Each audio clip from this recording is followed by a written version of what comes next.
মজলিসে বক্তৃতা করেছেন, সেখানে ধর্মের ব্যাপারে ইসলাম ইঙ্গিত করে বর্তমান ইসলামী শাসনের ব্যাপারে ইঙ্গিত করেছেন। আমি বলবো 93% মুসলমান যদি ইসলাম হুকুমার সাথে কাটতে হওয়ার কি আছে, বরং 92% মুসলমান যদি ইসলাম হুকুমার না হওয়ার ব্যাপারে আশ্চর্য আছে, হচ্ছে না কেন?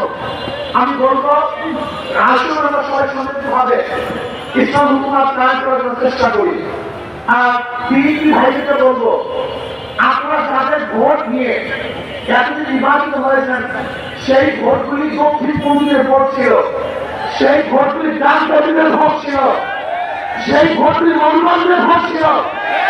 আমরা দেখেন খালেদা জিয়া, তিনি মৌলবাদীর পক্ষে বক্তৃতা করেছেন, এমনকি মির্জা সাহেব তিনি মৌলবাদীদের পক্ষে বক্তৃতা করেছেন, মোশাররফ সাহেব তিনি মৌলবাদীর পক্ষে বক্তৃতা করেছেন।